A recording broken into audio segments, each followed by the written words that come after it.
ಮುಂಗಡೆ ಕೂತಂತ ನಮ್ಮ ವಿದ್ಯಾಭ್ಯಾಸ ಕಲಿಯುವಂಥ ಪ್ರಜೆಗಳಿಗೂ ಕೂಡ ಇದನ್ನು ಮಾತು ಹೇಳಬೇಕಾಗುತ್ತದೆ. ಈಗಿನ ವಾತಾವರಣದಲ್ಲಿ ಇತ್ತೀಚೆಗೆ ಮೊಬೈಲ್ ಬಂದಿದೆ ಸ್ವಾಮಿ. ಮೊಬೈಲ್ ಬಂದಿದ್ದು ಒಳ್ಳೆಯದೇ, ಬಂದರೂ ಕೂಡ ಆ ಮೊಬೈಲಲ್ಲಿ ನಮ್ಗೆ ಯಾವುದನ್ನು ಒಳ್ಳೇದು ಬರುತ್ತದೆ ಅದನ್ನು ತಗೊಳ್ಬೇಕು. ಅದರಲ್ಲಿ ಕೆಟ್ಟವಾದನ್ನು ಬೇಡ ನಾವು ಬಿಟ್ಟರೆ ಕೊಡಬೇಕು. ಹಾಗಾಗಿ ನೀವು ಇಂದಿನ ಮಕ್ಕಳು, ಇಂದಿನ ಪ್ರಜೆಗಳಾಗಿ ಒಳ್ಳೆಯ ರೀತಿಯಿಂದ ಬಾಳಬೇಕು. ಮತ್ತು ಎರಡನೇದಾಗಿ ನನಗೆ ಈ ವೇದಿಕೆ ಮೇಲೆ ಬರಲಿಕ್ಕೆ ಅನುಕೂಲ ಮಾಡಿಕೊಟ್ಟಂತ ನಮ್ಮ ಮಲೇಶಂಕರ ಗ್ರಾಮದ ನಮ್ಮ ರಮೇಶ್ ಮಾಸ್ಟರ್ ಕೂಡ ಇಲ್ಲಿಗೆ ನನಗೆ 3 ದಿನದ ಹಿಂದೆ ಹನುಮಂತಪ್ಪ ಜೋಗಿ ವಿದ್ಯಾರ್ಥಿ ಮಕ್ಕಳಿಗೆ ನಿಮಗೆ ತಿಳಿದನ್ನು ಹೇಳ್ಕೊಡ್ಬೇಕಪ್ಪ ಅಂತಂದರು. ಅವ್ರ ಮಾತಿಗೆ ಹೋಗೊಟ್ಟು ಇಲ್ಲಿಗೆ ನಾನು ಬಂದಿದ್ದೇನೆ. ಆ ನಮ್ಮ ಗುರುಗಳಿಗೆ ಭಗವಂತ ಅಯ್ಯರಾಗಿ ಕೊಟ್ಟು ಶಿರಸಪ್ಪದನ್ನು ಕೊಡಲಿ. ಈ ಮಕ್ಕಳಿಗೆ ಇನ್ನೂ ಉತ್ತಮ ರೀತಿಯಿಂದ ಕಲಿಸುವಂಥ ಬುದ್ಧಿಗೆ ನಮ್ಮ ರಮೇಶ್ ಮಾಸ್ಟರ್ ಅವರಿಗೆ ಭಗವಂತ ಒದಿಸಿಕೊಳ್ಳಪ್ಪ ಅಂತೇಳಿ ಈ ಸಮಯದಲ್ಲಿ ಹೇಳಲಿಕ್ಕೆ ನಾನು ಎಷ್ಟು ಮಾತಾಡಲಿಕ್ಕೆ ಅವಕಾಶ ಮಾಡಿಕೊಟ್ಟಿದ್ದ ಎಲ್ಲರಿಗೂ ನನ್ನ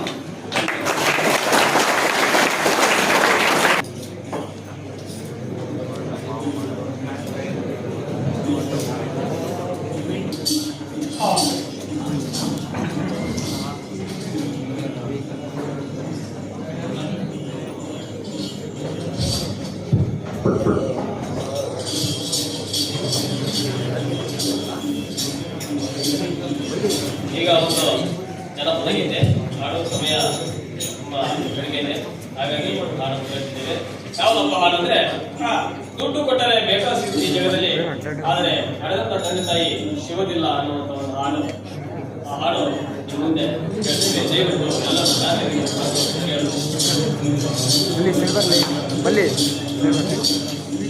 ದುಡ್ಡು ಕೊಟ್ಟರೆ ಬೇಕಾದ ಸಿಗುತ್ತೈತಿ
ಬರುವ ಕಷ್ಟಗಳ ಸಹಿಸಿದ ತಾಯಿ ನಿನ್ನ ನಂಬಿದಲ್ಲ. ಬರುವ ಕಷ್ಟಗಳ ಸಹಿಸಿದ ತಾಯಿ ನಿನ್ನ ನಂಬಿದಲ್ಲ. ಒಬ್ಬ ಮಗಾಲಿ ಆಸರಾದಿ ಎಂದ ತಾಯಿ ತಿಳಿದನಲ್ಲ. ಒಬ್ಬ ಮಗಾಲಿ ಆಸರಾದಿ ಎಂದ ತಾಯಿ ತಿಳಿದನಲ್ಲ. ಇದ್ದೇ ಕಲಿನ ಮ್ಯಾಲ, ಇದ್ದೇ ಕಲಿನ ಮ್ಯಾಲ.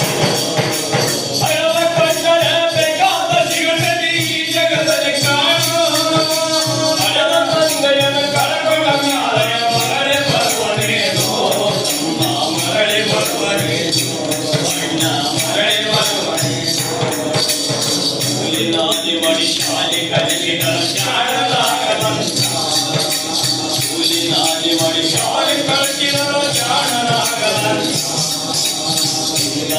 ಒಂದು ಹೆಣ್ಣನ್ನು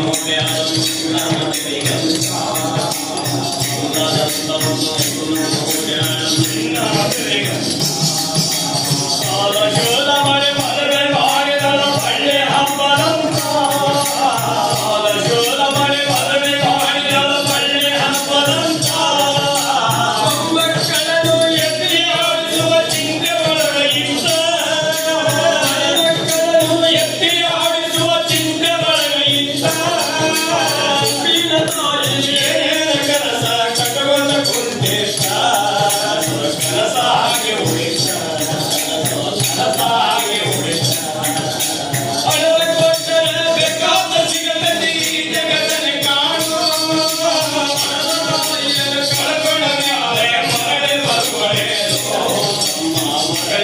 ಬರುವಳೇನೋ ಅಣ್ಣ ಮರಳಿ ಬರುವಳೇನೋ ಮಗಳಿಗಿಂತಲೂ ಹೆಚ್ಚಿನ ಪ್ರೀತಿ ಸೊಸೆ ಕಂಡಳಲ್ಲ ಸೊಸೆಯು ತಾಯಿಯ ಹಂಗೆ ಸೂತ ಶರೀರಕ್ಕೆ ಸುಖ ಕಂಡು ಈ ಸೊಸೆಯ ನೀಡಲಿಲ್ಲ ಶರೀರಕ್ಕೆ ಸುಖ ಎಂಬುದು ಈ ಸೊಸೆಯ ನೀಡಲಿಲ್ಲ ಒಂದು ಬಿಟ್ಟಿರೋ ಎಣ್ಣೆದ ಕೂಡ ತಾಯಿ ಹಾಗಳಲ್ಲ ಹಳಸಿದ ಕೂಡ ತಾಯಿ ತಿನ್ನಲ್ಲ ಅದನ್ನ ಯಾರಿಗೆ ಹೇಳಲಿಲ್ಲ ಯಾರಿಗೆ ಹೇಳಲಿಲ್ಲ ಹಣದ ಕೊಟ್ಟರೆ ಬೇಕಾದ ಸಿಗುತ್ತದೆ ಈ ಜಗದಲ್ಲಿ ಕಾಣೋ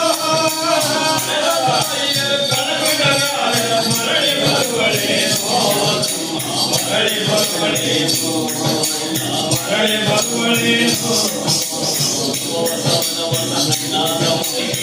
ತಂದೈನ ತಾಳು ತಂದೈನ ತಾಳು ಮತ್ತೊಬ್ಬರಲ್ಲಿ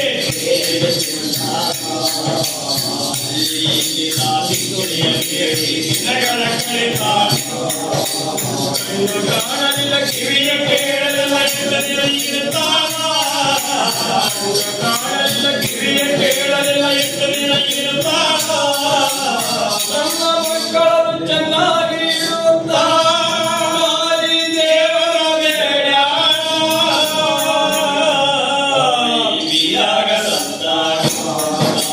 ಬೀರಾಗ ಸತ್ತಾಳೋ ತಾಯಿ ಮಗನಿಂದ ದೂರ ತಾಯಿ ಮಗನಿಂದ ದೂರ ಹಣವ ಕೊಟ್ಟರೆ ಬೇಕಾದ ಸಿಗುತ್ತದೆ ಈ ಜಗದಲ್ಲಿ ಕಾಣೋ ಕೊಟ್ಟರೆ ಬೇಕಾದ ಸಿಗುತ್ತದೆ ಈ ಜಗದಲ್ಲಿ ಕಾಣೋ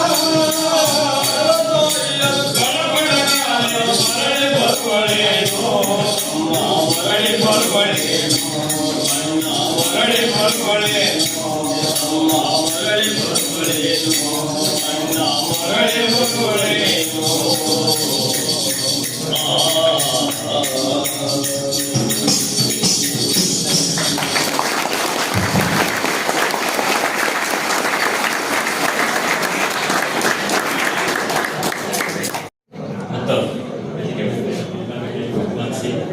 ಎಲ್ಲ ವಿದ್ಯಾರ್ಥಿ ಮಿತ್ರರು ಸಾಮಾನ್ಯವಾಗಿ ಎಲ್ಲ ಪರಿಚಿತ ಮುಖಗಳು ಮಾಡ್ತಾರೆ.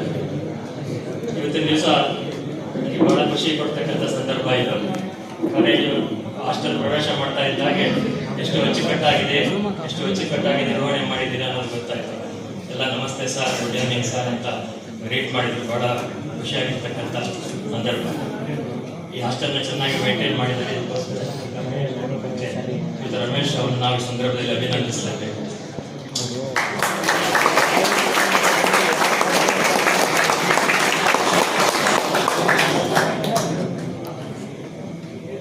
ನನಗೆ ನನ್ನ ವಿದ್ಯಾರ್ಥಿ ಜೀವನ ಜ್ಞಾಪಕಕ್ಕೆ ಬರ್ತಾ ಇದೆ. ನಿಮ್ಮ ಮುಂದೆ ಇವತ್ತು ಒಬ್ಬ ಗೌರವಾನ್ವಿತ ವ್ಯಕ್ತಿಯಾಗಿ ನಾನು ನಿಂತ್ಕೊಂಡಿದ್ದೀನಿ ಅಂತಂದ್ರೆ ಅದಕ್ಕೆ ಕಾರಣ ನನ್ನ ವಿದ್ಯಾರ್ಥಿ ಜೀವನದ ಕೆಲ ವರ್ಷಗಳು, ಸುಮಾರು 5 ವರ್ಷಗಳ ನನ್ನ ಹಾಸ್ಟೆಲ್ನಲ್ಲಿ ಕಳೆದದ್ದು. ಒಂದು ಚಪ್ಪಾಳೆ ಬರಲಿ.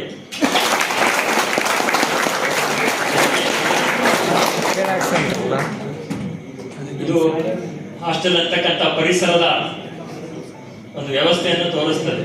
ಇದು ಒಂದು ಮನೆ, ಒಂದು ವಿಶ್ವವಿದ್ಯಾನಿಲಯ. ಹಾಸ್ಟೆಲ್ ಅಂದ್ರೆ ಬೇರೆ ಬೇರೆ ಊರುಗಳಿಂದ, ಬೇರೆ ಬೇರೆ ಸಂಪ್ರದಾಯ, ಬೇರೆ ಬೇರೆ ಸ್ಥಳಗಳಿಂದ ಎಲ್ಲರೂ ಸೇರಿ ಒಂದು ಸಾಮೂಹಿಕವಾಗಿ ಒಂದು ಜೀವನ ನಡೆಸ್ತಕ್ಕಂಥದ್ದು ಹೇಗೆ ಅಂತಕ್ಕಂಥದ್ದನ್ನ ನಾವು ಈ ವಿದ್ಯಾರ್ಥಿ ನಿಲಯದಲ್ಲಿ ನಾವು ಕಲ್ತುಕೊಳ್ತೀವಿ. ಕ್ವಾಲಿಟೀಸ್ ಎಷ್ಟೊಂದು ವಿಷಯಗಳನ್ನು ನಾವು ಕಲಿಬೇಕು ನೋಡಿ. ಸುಮ್ಮನೆ ಮಧ್ಯಾಹ್ನ ಪಟ್ಟಿ ಮಾಡ್ತಾ ಇದ್ದೆ. ಹಾಸ್ಟೆಲ್ ಜೀವನದಲ್ಲಿ ತಾಳ್ಮೆ, ಪೇಷನ್ಸ್, ಸಹಬಾಳ್ವೆ ಅನ್ನೋದೊಂದು ಕ್ವಾಲಿಟಿ. ಮತ್ತೊಬ್ಬರನ್ನ ಅರಿತುಕೊಳ್ತಕ್ಕಂಥದ್ದು, ನಮ್ಮಲ್ಲಿರೋ ವಸ್ತುಗಳನ್ನ ಮತ್ತೊಬ್ಬರಿಗೆ ಕೊಡ್ತಕ್ಕಂಥದ್ದು,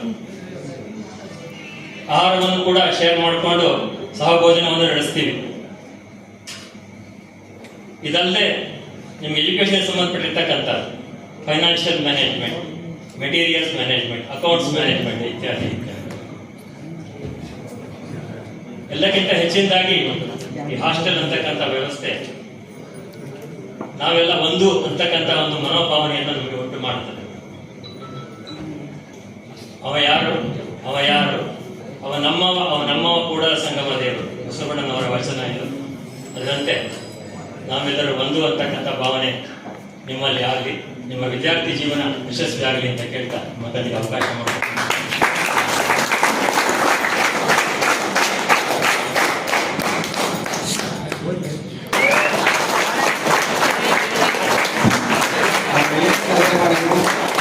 ವಿದ್ಯಾರ್ಥಿಗಳನ್ನ ಮತ್ತೆ ಊಟದ ಏನೇ ವ್ಯತ್ಯಾಸಗಳನ್ನ ಅವರು ನಿಭಾಯಿಸಿಕೊಂಡು ಹೋಗುತ್ತಿದ್ದ ನಮ್ಮ ಇಲಾಖೆಯ ಪರವಾಗಿ, ನಮ್ಮ ವಿದ್ಯಾರ್ಥಿಗಳಿಂದ ಎಲ್ಲ ವಿದ್ಯಾರ್ಥಿಗಳ ಪರವಾಗಿ ಅವರಿಗೆ ಒಂದು ಗೌರವ ಸಮರ್ಪಣೆ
ನಮ್ಮ ಇಲಾಖೆಯ ಪರವಾಗಿ, ನಿಲಯದ ಪರವಾಗಿ, ವಿದ್ಯಾರ್ಥಿಗಳ ಪರವಾಗಿ ಒಂದು ತುಂಬ ಹೃದಯದ ಧನ್ಯವಾದಗಳನ್ನು ನಾವು ತಿಳಿಸ್ತಾ ಇದ್ದೇವೆ.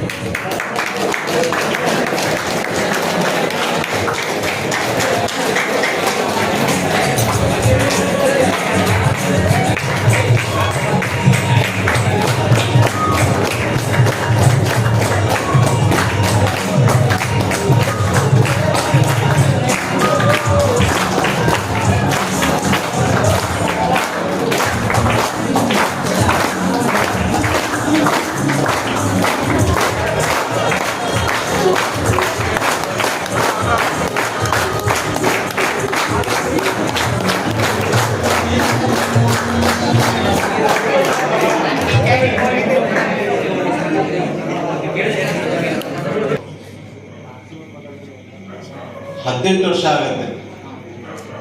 1/1/2025 18 ವರ್ಷ ಆಗಿದೆ. ದಯಮಾಡಿ ನಿಮ್ಮ ಮತಗಟ್ಟೆಯಲ್ಲಿ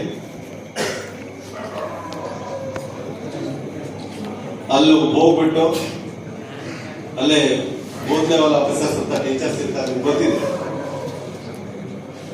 ಅಲ್ಲೇ ನಿಮ್ಮ ಮತದಾರ ಪಟ್ಟಿಗೆ ಹೆಸರು ಸೇರಿಸುವಂತೆ ಇದೊಂದು ಫಾರ್ಮ್ ಇದೆ, ಫಾರ್ಮ್ 6 ಅಂತ ಹೇಳಿ ಭಾರತ ಚುನಾವಣಾ ಆಯೋಗದಿಂದ ಒಂದು ಅದು ಫಾರ್ಮೆಟ್ ಇದೆ. ಅದನ್ನು ತುಂಬಿ ಅದರಲ್ಲೇನು ಬಹಳಷ್ಟು ವಿಷಯಗಳಲ್ಲಿ ಇರೋದಿಲ್ಲ. ನಿಮ್ಮ ಹೆಸರು, ನಿಮ್ಮ ಮನೆ ವಿಳಾಸ, ನಿಮ್ಮ ಹತ್ತಿರದ ನಿಮ್ಮ ಮನೆಯ ಹಿರಿಯರ ಯಾರಿದ್ದಾರೆ ಅವರ ಒಂದು ಮತದಾರ ಚೀಟಿ ಏನಿದೆ ಅದರ ಸಂಖ್ಯೆ ಅಷ್ಟೇ ಇರೋದು, ಅಷ್ಟನ್ನು ಕೊಡಬೇಕು. ಇದರಲ್ಲಿ 18 ವರ್ಷ ಆದವರು ಇನ್ನು ಮತದಾರ ಪಟ್ಟಿಗೆ ಸೇರ್ಪಡೆ ಆಗದೇ ಇರುವಂತ ಎಷ್ಟೊಂದಿದೆ. 1/1/2025 ಆಮೇಲೆ ಮತ್ತು 10 ತಿಂಗಳ ಮುಂದೆ ಅಂದ್ರೆ ಅಕ್ಟೋಬರ್ 15, 2025 18 ವರ್ಷ ಆಗುವಂಥವ್ರು ಯಾರಿದ್ದಾರೆ ಅವರಿಗೂ ಕೂಡ ಅವಕಾಶ ಇದೆ.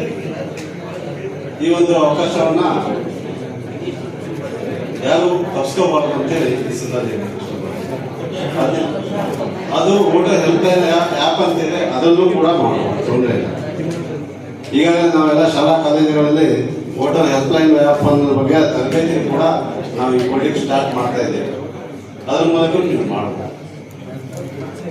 ಹಾಗಾದ್ರೆ ಇಲ್ಲಿ ಯಾರು 18 ವರ್ಷ 2025 ಅಕ್ಟೋಬರ್ 15ಕ್ಕೆ 2018 ವರ್ಷ ಆಗುವಂಥವ್ರು ಯಾರಿಲ್ವಾ? ಕೈ ಎತ್ತಿ ನೋಡು. ಯಾರಿಲ್ವಾ? ಅಥವಾ ಕೈ ಎತ್ತಿ ಹಿಂದೆ ಹಾಕ್ತೀರಾ? ಅದೇನಿಲ್ಲ. ಆಯ್ತು, ಎಲ್ಲರೂ ಕೂಡ ಕಡ್ಡಾಯವಾಗಿ ಮತದಾರ ಪಟ್ಟಿಗೆ ಹೆಸರನ್ನ ದಾಖಲಿಸಬೇಕು. ಯಾರಿಗೆ ಅರ್ಹತೆ ಇದೆ ಅಂತ ಅಷ್ಟೇ. Thank you.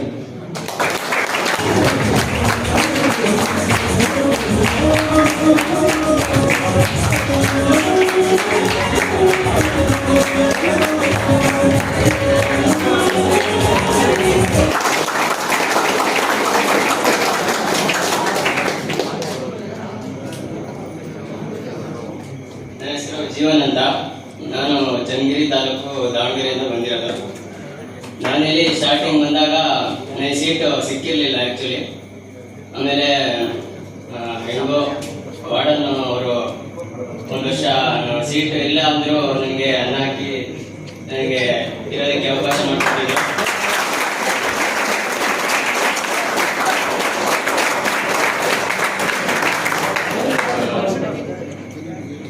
ಏನಿಲ್ಲ, ಎಲ್ಲ ಚೆನ್ನಾಗಿ ಓದ್ಕೊಳ್ಳಿ, ಮನೆ ಕಡೆ ಸ್ವಲ್ಪ ಯೋಚನೆ ಮಾಡಿಬಿಟ್ಟು ನೀಟಾಗಿ ಓದ್ಕೊಳ್ಳಿ ಅಷ್ಟೇ. ಮುಂದೆ ನಿಮ್ಮ ಭವಿಷ್ಯನ ರೂಪಿಸ್ಕೊಳ್ಳಿ ಅಂತ ಹೇಳ್ತಾ ನನ್ನ ಮಾತನ್ನ ಮುಗಿಸ್ತೇನೆ.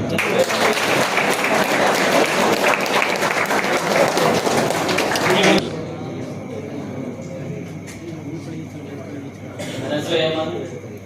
ನಾನು civil branch final year. Hostel ಅಲ್ಲಿರೋ ಎಲ್ಲರಿಗೂ ಹೇಳೋದಂದ್ರೆ ಒಳ್ಳೆ ವಾರ್ಡನ್ನು ಆಕ್ಚುಲಿ ಅವರಂತ ವಾರ್ಡನ್ ಸಿಕ್ಕೋದ್ರೆ ಪುಣ್ಯ ಮಾಡಿರ್ಬೇಕು.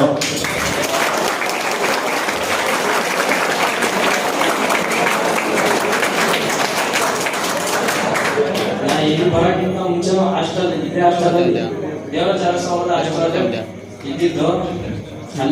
ಅಲ್ಲಿರೋ ಹಾಸ್ಟೆಲ್ ವಾರ್ಡನ್ಗೂ ಇಲ್ಲಿರೋ ಹಾಸ್ಟೆಲ್ ವಾರ್ಡನ್ಗೂ ಮತ್ತೆ ವ್ಯತ್ಯಾಸ ಇದೆ. ಇವರು ಡೈಲಿ ರೆಗ್ಯುಲರ್ ಬರ್ತಾರೆ, ಬೆಳಗ್ಗೆ ಬರ್ತಾರೆ ಮತ್ತೆ ಸಂಜೆ ಬರ್ತಾರೆ. ಅಲ್ಲಿರೋ ವಾರ್ಡನ್ನು ಸಂಜೆ ವಾರಕ್ಕೆ ಒಂದೇ ಟೈಮ್ ಬರ್ತಿತ್ತು.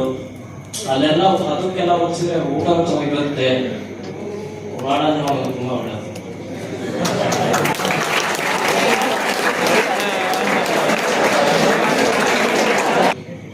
ನಾನು UNC ಬ್ರಾಂಚ್ ಬೆಳಗ್ಗೆ ಓದ್ತಾ ಇರುವಾಗ ಸಿದ್ದಾಪುರದಿಂದ ಬರ್ತಾ ಇರೋದು ನಾನು. ಫಸ್ಟ್ ನಾನು ಬರುವಾಗ ಬೇರೆ ಹಾಸ್ಟೆಲ್ ಪಕ್ಕದ ಹಾಸ್ಟೆಲ್ ಹೋಗಿದ್ದೆ. ನನಗಲ್ಲಿ ಸೀಟು ಸಿಕ್ಕಿರಲಿಲ್ಲ.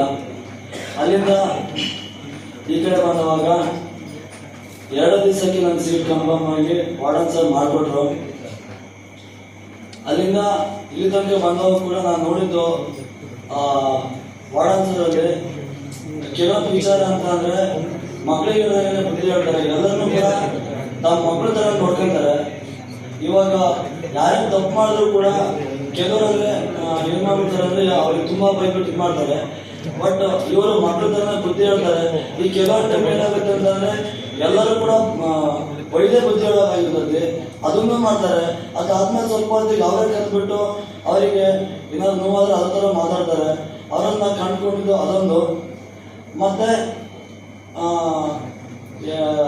ಹಾಸ್ಟೆಲ್ ಲೈಫಲ್ಲಿ ಏನಾಗುತ್ತೆ ಅಂತಂದ್ರೆ ಕೆಲವೊಂದು ಕಹಿನೂ ಇರುತ್ತೆ, ಸಿಹಿನೂ ಇರುತ್ತೆ ಅಂತ ಹೇಳ್ತಾರೆ. ಅದು ಕೂಡ ನಾನು ಲೈಫಲ್ಲಿ ನೋಡ್ಕೊಂಡಿದ್ದೀನಿ ಈ ಹಾಸ್ಟೆಲಿಗೆ ಬಂದಾಗಿದ್ಮೇಲೆ. ಮತ್ತೆ ಇನ್ನೊಂದು ಅಂತಂದ್ರೆ ಎಲ್ಲ ಈ ನಾನು 2 ಹಾಸ್ಟೆಲಿದ್ದೆ. ಆ 2 ಹಾಸ್ಟೆಲ್ ಓದಿಸ್ಕೊಂಡ್ರೆ ಸರ್ ರೆಗ್ಯುಲರ್ ಆಗಿ ಬೆಳಗ್ಗೆ ಬರ್ತಾರೆ. ಬೆಳಗ್ಗೆ ಬಂದು ನಾವೇನಾದ್ರು ಸ್ವಲ್ಪ ಲೇಟಾಗಿ ಮಲಗಿದ್ರು ಕೂಡ ಅವರೇ ಒಂದು ಎಬ್ಬಿಸಿ ಹೇಳು ಅಂತ ಹೇಳ್ತಾರೆ. ಮತ್ತೆ ಆಮೇಲೆ ಅವ್ರ ಬಗ್ಗೆ ಹೇಳ್ತಾ ಮತ್ತೆಲ್ಲ ನನ್ನ ವಿದ್ಯಾರ್ಥಿಗಳಿಗೆ, ನನ್ನ ಎಲ್ಲ ಸಹಪಾಠಿಗಳಿಗೆ ಒಂದು ಹೇಳೋದಂತಂದ್ರೆ ಎಲ್ಲರೂ ಕೂಡ ಒಳ್ಳೆ ರೀತಿಯಿಂದ ಯಾರಿಗಾದ್ರು ನಡ್ಕೊಂತಾರೆ. ಈ ಒಂದು ಪ್ರೋಗ್ರಾಮ್ ನಾವು ಮಾಡ್ಬೇಕು ಅಂತ ಇದ್ದಿದ್ದು ಒಂದೇ ದಿವಸದಿಂದ ನಾವು ಮಾಡ್ತಾ ಇಲ್ಲ ಅಂದ್ರೆ ಒಂದು 7-8 ದಿವಸದಿಂದ ಮಾಡ್ತಾ ಇದ್ದೀವಿ. ಕಾಲೇಜಲ್ಲಿ ಎಕ್ಸಾಮ್ ಕೂಡ ಸರಿ ಬರೆಯೋಕ್ಕಾಗಲಿ ನಮಗೆ. ಯಾಕಂದ್ರೆ ಎಲ್ಲ ಕೆಲಸನೂ ಕೂಡ ಸೀನಿಯರ್ಸ್ ಮೇಲೆ ಬೀಳುತ್ತೆ, ಜೂನಿಯರ್ಸ್ ಮೇಲೆ ಬೀಳುತ್ತೆ. ಎಲ್ಲರೂ ತಮ್ಮ ಒಗ್ಗೂಡಿಸ್ಕೊಂಡು ಎಲ್ಲರೂ ಕೂಡ ಕೆಲಸವನ್ನು ಮಾಡಿದ್ದಾರೆ.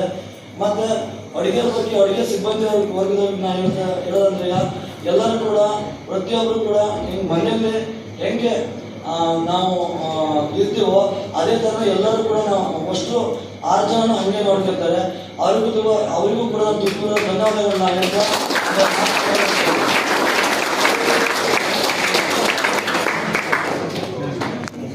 ಇದೆ.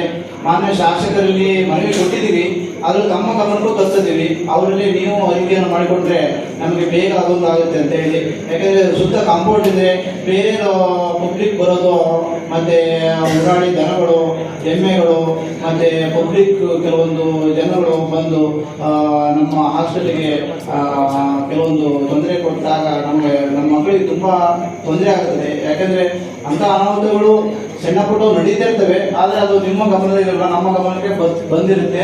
ಅದಕ್ಕೋಸ್ಕರ ನಾವು ನಮ್ಮ ಸೇಫ್ಟಿ ಪರಿಸ್ಥಿತಿ, ಯಾಕಂದರೆ ದೂರದ ಪೋಷಕರು ತಮ್ಮ ಮಕ್ಕಳನ್ನ ಎಷ್ಟೋ ದೂರದಲ್ಲಿ ಬಿಟ್ಕೊಂಡಿರ್ತಾರೆ. ಅವ್ರು ನಮ್ಮ ಮಕ್ಕಳು ಮುಂದೆ ಓದ್ತಾರೆ ಅಂತ. ಈಗ ಉದಾಹರಣೆಗೆ ನೋಡಿ, ನನಗೆ ನನ್ನ ಕಾರ್ಯಕ್ರಮದಲ್ಲಿ ನಾನು ಮಗನಾಗಿದ್ದೆ. ಲಾಸ್ಟ್ ಟೈಮು ನಮ್ಮ ವಿದ್ಯಾರ್ಥಿ ನಿಲಯದಲ್ಲಿ ಒಂದು ಹುಡುಗಿ ಲಾರಿ ಹೊಡೆದು ತೀರ್ಕೊಂತು. ಆದರೆ ಇವತ್ತು ನನಗೆ ಭಾಳ ನೋವಿನ ಸಂಗತಿ, ನನ್ನ ವಿದ್ಯಾರ್ಥಿಗೆ ಈಗ ಬಂದು ಹೇಳಿದ್ರು ಲಾರಿ ಆಕ್ಸಿಡೆಂಟ್ ಮಾಡಿ ಹೋಗಿ ಕೈಗೆ ಪೆಟ್ಟಾಗಿ ತುಂಬ ಅನಾಹುತ ಮಾಡ್ಕೊಂಡು. ಅದಕ್ಕಾಗಿ ತುಂಬ ವಿಷಾದನೆಯ ವ್ಯಕ್ತಪಡಿಸ್ತೀನಿ. ಅಂಥ ಘಟನೆಗಳು ಹೊರಗಡೆಯಿಂದೆಲ್ಲ ಆಗ್ತಾ ಇರುತ್ತೆ. ಅದಕ್ಕೋಸ್ಕರ ಕಾಂಪೌಂಡಿನ ಅವಶ್ಯಕತೆ ಅತಿ ಮುಖ್ಯವಾಗಿ ಬೇಕಾಗುತ್ತೆ. ಅದೇ ಅವಾಗ ಸೇಫ್ಟಿಯಾಗಿ ಮಕ್ಕಳು ಒಳಗೆ ಸೇರಿದ್ದಾರೆ. ನಮ್ಮ ವಿದ್ಯಾರ್ಥಿಗಳು ಒಂದು ನಾವು ಇದು ಮಾಡಿದ್ವಿ ಏನಂದರೆ 6 ಗಂಟೆ ಮೇಲೆ ಯಾರೂ ಹೊರಗಡೆ ಹೋಗೋಂಗಿಲ್ಲ. ಅಂಥ ವಿದ್ಯಾರ್ಥಿಗಳು ಯಾರೇ ಹೊರಗಡೆ ಓಡಾಡಿದ್ರು ನಾವು ಪೊಲೀಸಿಗೆ ಇನ್ಫಾರ್ಮ್ ಮಾಡಿದ್ವಿ. 6 ಗಂಟೆ ಮೇಲೆ ಯಾರು ಓಡಾಡಿದ್ರು ನೀವು ಕರ್ಕೊಂಡು ಹೋಗಿ, ಯಾಕಂದರೆ ಅವಾಗ ಅವ್ರಿಗೆ ಗೊತ್ತಾಗುತ್ತೆ ಏನಂತ ಹೇಳಿ. ಅದಕ್ಕೆ ಯಾರು ಆ ಥರ ನಮ್ಮ ವಿದ್ಯಾರ್ಥಿಗಳು ಹೊರಗಡೆ ಹೋಗೋದಿಲ್ಲ, ಓಡಾಡೋದಿಲ್ಲ. ಇನ್ನೊಂದು ಏನಂದರೆ ಅದು ಕಾಂಪೌಂಡ್ ಇದ್ದರೆ ಇನ್ನೂ ಒಂದು ಸ್ವಲ್ಪ ಭದ್ರತೆ ಬರುತ್ತೆ, ಯಾರೂ ಹೊರಗಡೆ ಬರೋದಿಲ್ಲ ಅನ್ನೋ ಒಂದು ನಾವೊಂದು ಮನವಿಯನ್ನು ಮಾಡ್ತೇನೆ. ಅದ್ರ ಜೊತೆಗೆ 3 ಹಾಸ್ಟೆಲ್ ಇರೋದ್ರಿಂದ ನಮಗೆ ನೀರಿಂದು ತುಂಬ ಅಭಾವ ಆಗ್ತಿದೆ. ಯಾಕಂದರೆ ಪಂಚಾಯತಿಗೂ ಮನವಿ ಕೊಟ್ಟಿದ್ದೀವಿ, ಆದರೆ ಪಂಚಾಯತಿಗೆ ಜಲಜೀವನ ಯಾವುದೋ ಬಂದಿಲ್ಲ, ಅದು ಇನ್ನು ಲೇಟ್ ಆಗುತ್ತೆ ಅಂತ ಹೇಳಿದ್ದಾರೆ. ಆಮೇಲೆ ಇದು ನಗರಸಭೆದು ಅಲ್ಲಿ ತನಕ ಬಂದಿದೆ, ಅದು ಹೊರಗಡೆ ಈ ಕಡೆ ಬರೋದಕ್ಕೆ ಅದು ಏನಾಗಿದೆ ಗೊತ್ತಾಗ್ತಿಲ್ಲ. ಸುಮಾರಷ್ಟು ಲಾಸ್ಟ್ ಟೈಮ್ ಎಲ್ಲ ಮನವಿಯನ್ನು ಕೊಟ್ಟು ಸುಮಾರಾಗಿದ್ದೀವಿ. ಅದು ಒಂದು ತಮ್ಮ ಗಮನಕ್ಕೆ ತರ್ತಿದ್ದೀನಿ. ನೀರು ಮುಂದಿನ ದಿನಗಳಲ್ಲಿ ಈ ಮರ ಪ್ರಜ್ಞೆಗೆ ಭಾಳ ಅಭಾವ ಆಗುತ್ತದೆ. ಹಾಗಾಗಿ ಯಾಕಂದರೆ ಸುಮಾರಷ್ಟು ಬೋರ್ಗಳು ಹೊಡೆದಿದೆ ಸರ್, ಅಂದರೆ ಯಾವ ಬೋರ್ಗಳು ಅಂಥ ನೀರು ಸುಮಾರು 4-5 ಬೋರ್ ಆಗಿದೆ. 3 ಹಾಸ್ಟೆಲಿಂದ ಸೇರಿ ಎಲ್ಲ ಬೋರ್ಗಳು ಫೇಲ್ ಆಗಿವೆ. ಇಲ್ಲ ನೀರು ಸಣ್ಣ ಒಂದು ಅರ್ಧ ಇಂಚು 1 ಇಂಚು ಬರುತ್ತೆ, ಸ್ವಲ್ಪ ದಿವಸ ಬರುತ್ತೆ, ಆಮೇಲೆ ಎಲ್ಲ ಆಗುತ್ತೆ. ಯಾಕಂದರೆ ಮಕ್ಕಳಿಗೆ ತುಂಬ ತೊಂದರೆ ಆಗುತ್ತೆ. ಆ ದಿನಗಳಲ್ಲಿ ಅದು ಮಾಡಿಕೊಟ್ರೆ ನಮ್ಮ ಮಕ್ಕಳಿಗೆ ತುಂಬ ದೂರದ ಮಕ್ಕಳಿಗೆ ಅನುಕೂಲ ಆಗುತ್ತೆ. AC ಸಾಹೇಬ್ರ ಜೊತೆ ಮತ್ತು ನಗರಸಭೆ ಜೊತೆ ಮಾತಾಡಿ ಅದೊಂದು ಮಾಡಿಕೊಡಿ ಸರ್. ಅದು ಬಿಟ್ಟರೆ ನಮ್ಮೆಲ್ಲ ಕಾರ್ಯಕ್ರಮಕ್ಕೆ ನೀವೆಲ್ಲರೂ ಬಂದಿದ್ದೀರಿ. ಬಂದಿದ್ದಕ್ಕೆ ನಮಗೊಂದು ತುಂಬ ಖುಷಿ ಇದೆ, ನನ್ನ ಮಕ್ಕಳಿಗೆ ತುಂಬ ಖುಷಿ ಇದೆ. ಯಾಕೆಂದರೆ ಅವರೊಂದು ಹಬ್ಬದ ರೀತಿ ಶುರು ಮಾಡ್ತಿದ್ದಾರೆ, ಒಂದು ವಾರದಿಂದ ರೆಡಿ ಆಗಿದ್ದಾರೆ. ಅದರಿಂದ ಪ್ರಿಪ್ರೇಷನ್ನು ಭಾಳ ಅದ್ಭುತವಾಗಿ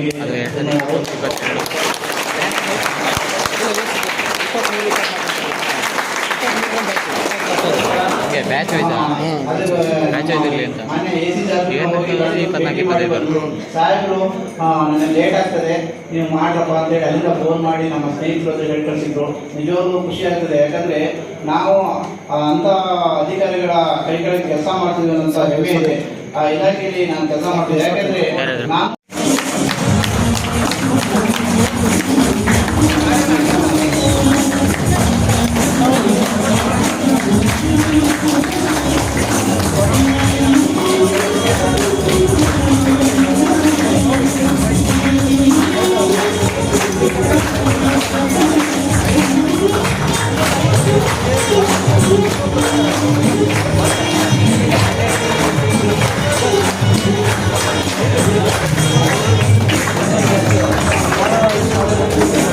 ಅದಕ್ಕೆ ಕಾಯ್ದಿರಿಸಿದ್ದೀರಿ. ಈಗ ನಮ್ಮ ವೇದಿಕೆಗೆ ಆಗಮಿಸಿ ನಿಮ್ಮೆಲ್ಲರನ್ನು ಮತ್ತೆ ಜೋಗಿ ಪದದ ಹಾಡುಗಳನ್ನು ಮೂಲಕ ರಂಜಿಸಲಿರುವ ನಮ್ಮನ್ನ ಜೋಗಿ ಹನುಮಂತಪ್ಪ ಸರ್ ಈ ವೇದಿಕೆಗೆ ಆಗಮಿಸಿದ್ದಾರೆ. ನಮ್ಮ ಕರೆಯೋಕೆ ಆಗಮಿಸಿ ಅವರಿಗೆ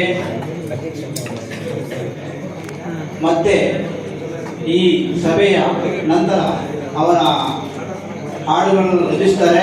ಅದನ್ನೆಲ್ಲರೂ ನೀವು ಆಸ್ವಾದಿಸಬೇಕು, ಆ ಯೋಗಿ ಹಾಡುಗಳನ್ನು ಕೇಳಬೇಕು ಅನ್ನೋದು ಮತ್ತೊಮ್ಮೆ ನಿಮ್ಮಲ್ಲಿ ಕೇಳ್ಕೊತಿದ್ದೀನಿ.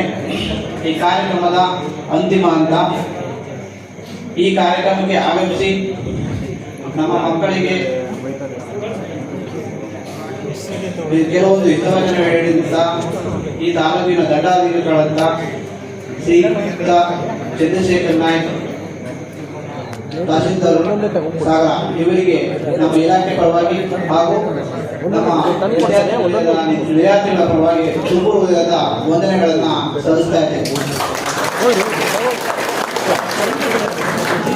ಹಾಗೆ ನಾವು ಈ ಒಂದು ಕಾರ್ಯಕ್ರಮಕ್ಕೆ, ನಮ್ಮ ವಾರ್ಷಿಕೋತ್ಸವ ಕಾರ್ಯಕ್ರಮಕ್ಕೆ ಆಗಮಿಸಿ ನಮ್ಮ ಒಂದು ಗೌರವವನ್ನು ಸ್ವೀಕರಿಸಿದಂತ ನಮ್ಮ ವಿದ್ಯಾರ್ಥಿಗಳಿಗೆ ಸಹಕಾರ ನೀಡಿದಂತ ರಾಜಪ್ಪ ಸರ್ ಇವರಿಗೆ ನಮ್ಮ ವಿದ್ಯಾರ್ಥಿಗಳ ಪರವಾಗಿ ತುಂಬು ಹೃದಯದ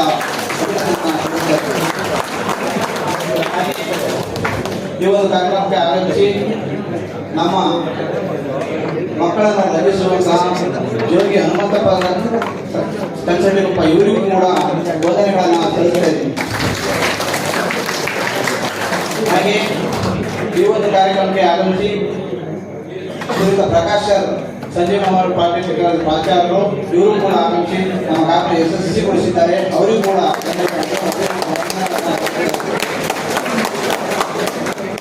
ಹಾಗೆ ಈಗ ಈ ಒಂದು ಕಾರ್ಯಕ್ರಮಕ್ಕೆ ಆಗಮಿಸಿ ನಮ್ಮ ಕಾರ್ಯಕ್ರಮವನ್ನು ಚೆನ್ನಾಗಿ ನಡೆಸಿಕೊಟ್ಟಿದ್ದಾರೆ ಶ್ರೀ ರಮೇಶ್ ಮಣ್ಣೂರ್ ಸರ್, ಇವರಿಗೂ ಕೂಡ ವಂದನೆಗಳನ್ನು ಸಲ್ಲಿಸುತ್ತೇವೆ.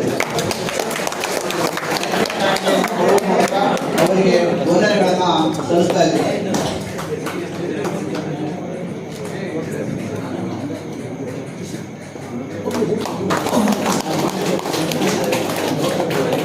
ಹಾಗೆ ನಮ್ಮ ಈ ಕಾರ್ಯಕ್ರಮಕ್ಕೆ ಆಗಮಿಸಿ ಮಕ್ಕಳಿಗೆ ಕೆಲವೊಂದು ಹಿತವಚನಗಳನ್ನು ನೀಡಿದ ರಘು PM ಉಪನ್ಯಾಸಕರು, ITI ಕಾಲೇಜು, ಇವರು ಕೂಡ ನೆನಪಿನ ಕಾಣಿಕೆಯನ್ನು ಕೊಡುವ ಮೂಲಕ ನಾವು ವಂದನೆಯನ್ನು ಸಲ್ಲಿಸುತ್ತಾ ಇದ್ದೇವೆ.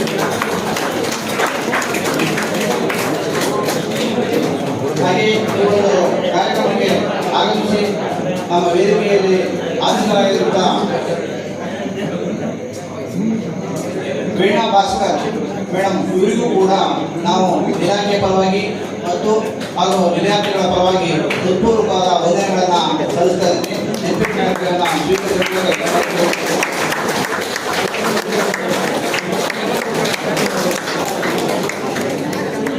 ಇವರಿಗೂ ಕೂಡ ನೆನಪಿನ ಕಾಣಿಕೆ ಕೊಡುವ ಮೂಲಕ ವಂದನೆಯನ್ನು ಸಲ್ಲಿಸ್ತಾ ಇದ್ದೀನಿ.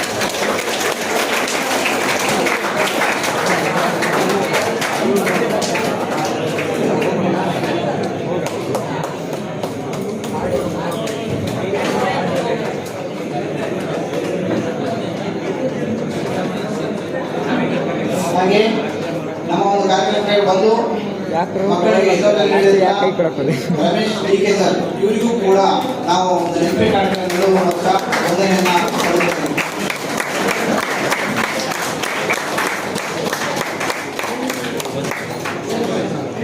ಹಾಗೆ ನಮ್ಮ ಇಲಾಖೆಯ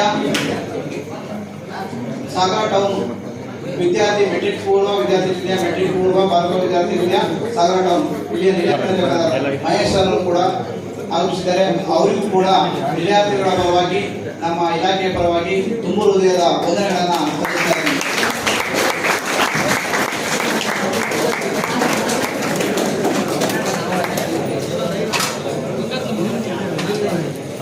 ಹಾಗೆ ನಮ್ಮ ಇಲಾಖೆಯ ಕಚೇರಿಯ ನಿರ್ದೇಶಕರಾದ ಶ್ರೀಮತಿ ಪೂರ್ಣ ಮೇಡಮ್ ಕೂಡ ನಮ್ಮ ಕಾರ್ಯಕ್ರಮಕ್ಕೆ ಬಂದು ಕಾರ್ಯಕ್ರಮವನ್ನು ಯಶಸ್ವಿಗೊಳಿಸಿಕೊಂಡಿದ್ದಾರೆ. ಅವರಿಗೆ ನಮ್ಮ ಇಲಾಖೆಯ ಪರವಾಗಿ ತುಂಬು ಹೃದಯದ ವಂದನೆಗಳನ್ನು ಸಲ್ಲಿಸ್ತಾ ಇದ್ದೇನೆ.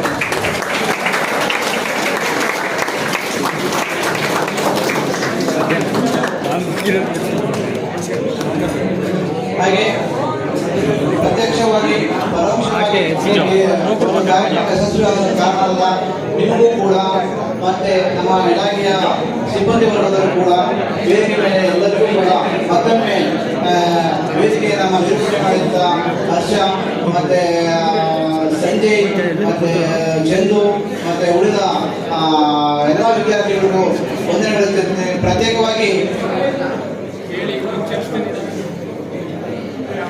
ಹಾಗೆ ಇದೊಂದು ನನ್ನ ಸ್ನೇಹಿತ ಹೇಳಿದ್ದು ಮರ್ತ್ಬಿಟ್ಟಿದೆ.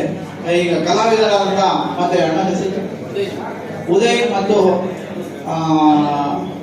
ಹನುಮಂತಪ್ಪರಿಗೂ ಕೂಡ ನೆನಪಿನ ಕಾಣಿಕೆಯನ್ನ ವೇದಿಕೆಯಲ್ಲಿದ್ದರು. ಅವರಿಗೂ ಕೂಡ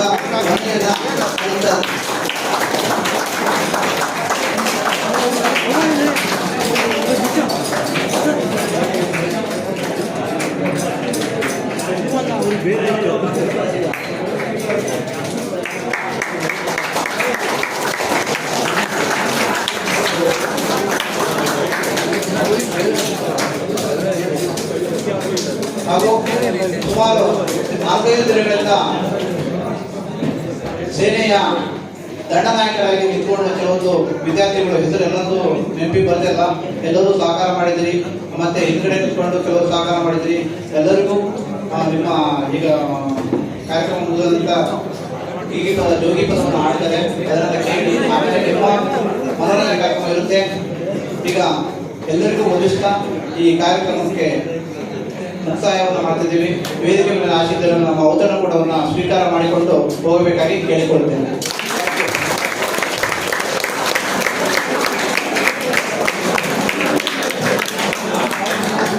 ಮೈಕ್ ಸೆಟ್ನರಿಗೆ ಕೂಡ ಅವರು ಕೂಡ ನಮ್ಮ ಇದಕ್ಕೆ ಕಾರ್ಯಕ್ರಮಕ್ಕೆ ಆಗಮಿಸಿದ್ವಿ, ಒಳ್ಳೆಯ ರೀತಿ ಕಾರ್ಯಕ್ರಮ ನಡೆಸಿಕೊಟ್ಟಿದ್ದಾರೆ. ಅವರಿಗೂ ಕೂಡ ಧನ್ಯವಾದಗಳನ್ನು ಸಲ್ಲಿಸುತ್ತೇನೆ.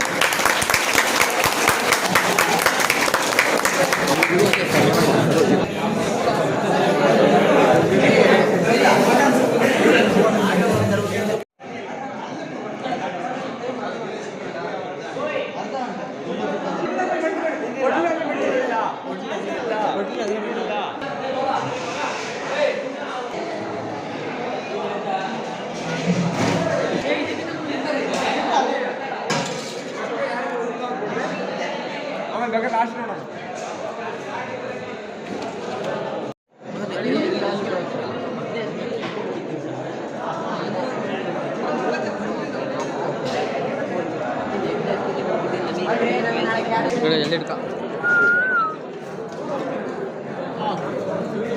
ಇದು ಬರ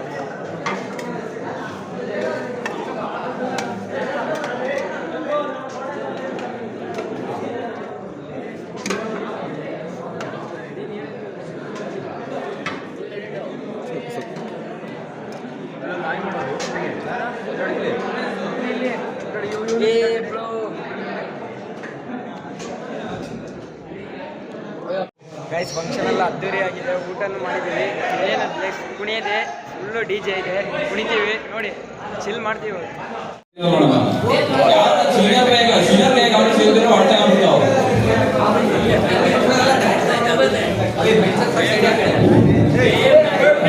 ಏನ್ ಸ್ಪೀಚ್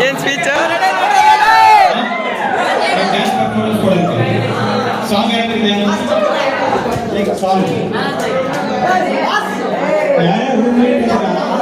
ಸಾಂಗ್ನ ಹಾಸ್ಟೆಲ್ ಗ್ರೂಪ್ಗೆ ಹಾಕಿ, ಆ ಸಾಂಗ್ ಕೆಳಗಡೆ ನಿಮ್ಮ ಗ್ರೂಪ್ ನಂಬರ್ ಹಾಕಿ, ಸಾಂಗ್ನ ಹಾಸ್ಟೆಲ್ ಗ್ರೂಪ್ಗೆ ಸೆಂಡ್ ಮಾಡಿ. ಸಾಂಗ್ ಕೆಳಗಡೆ ಬೇಗ ಇನ್ನು ಏನಿಲ್ಲ ಬೇಡ.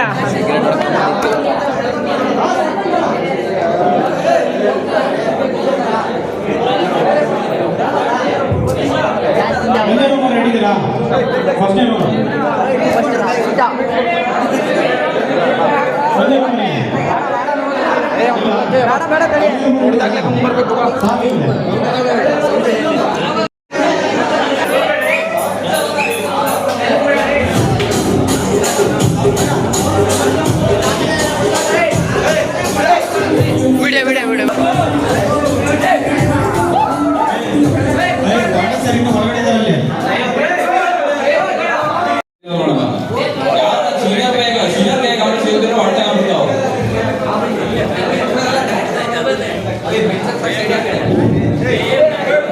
ಏನ್ ಸ್ಪೀಚ್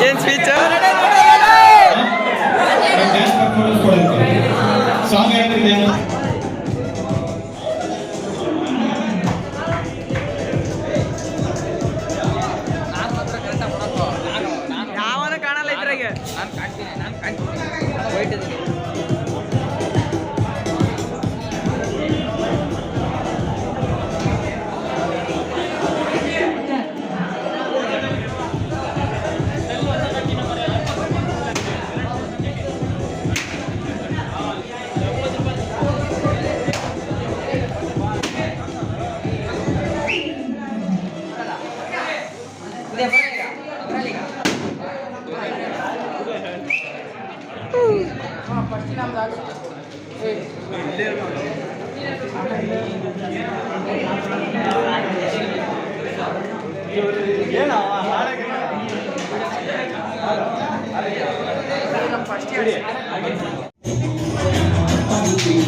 Thank you.